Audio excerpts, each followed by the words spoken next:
कश्मीर के तराल मेडोरा इलाके में आज खेल के मैदान को अवाम के नाम वक्फ किया गया। इस सिलसिले में यहाँ एक तकरीब मुनक्किद हुई, जहाँ DDC member Tral doctor Harbakhsh Singh मेहमान खुसूसी के तौर पर शरीक हुए। मीडिया से बात करते हुए डॉक्टर सिंह ने बताया कि तराल के इलाके में खेलकूद की तरफ नौजवानों को राग़िब करने के लिए ऐसे इक़दाम उठाए जा रहे हैं। उन्होंने मजीद कहा कि इस इलाके में आगे भी खेलकूद की सरगर्मियां जारी रहेंगी।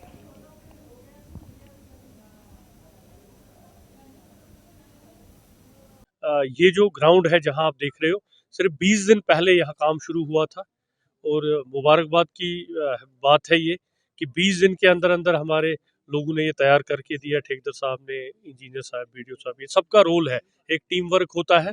इन्होंने कंप्लीट किया। ये मुझे लगता तराल की हिस्ट्री में पहली बार हुआ होगा कि एक ग्राउंड 20 दिन में तैयार होकर खेलने के लायक होगा।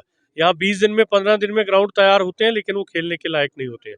मैं रटसुन विजिट की थी मैंने, तो मुझे बड़ी शर्मंदगी हुई वहाँ का ग्राउंड देख के। लाखों रुपया लगाया, वो खेलने के काबिल नहीं। खैर, ये सारी टीम को मुबारकबाद है।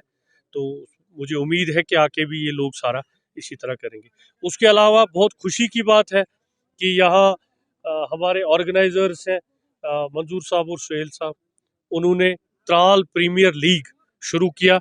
इसमें हमने स्पोर्ट्स काउंसिल से, स्टेट स्पोर्ट्स काउंसिल से भी बात की है, उनसे भी हमने मांगा है कि वो भी अपना, और अमृत चैरिटेबल ट्रस्ट की तरफ से मैं इनको स्पॉन्स कर रहा हूँ अपनी तरफ से। और मैं कोशिश करूँगा कि हम तराल में कम से कम साल की 5-10 टूर्नामेंटें, चाहे हॉकी की है, क्रिकेट की है, एक स्पोर्ट्स में एक रेवोल्यूशन चाहिए। क्योंकि जो हालात आज कोविड के हैं या 20 साल 30 साल से जिन हालात में से हम गुजर रहे हैं, सुसाइडल टेंडेंसी है, ड्रग एडिक्शन है, तो स्पोर्ट्स ही एक जरिया है इन सारी चीज़ों से बाहर। नाज़रीन, हमारे टीटीवी न्यूज़ को सब्सक्राइब करिए, बेल आइकॉन को प्रेस करिए, शेयर करिए और लाइक करना ना भूलें। और किसी एडवर्टाइजमेंट से मुताल्लिक़ जानकारी के लिए हमारे इस नंबर पर कॉन्टैक्ट कीजिए। हमारा नंबर है 9550102020।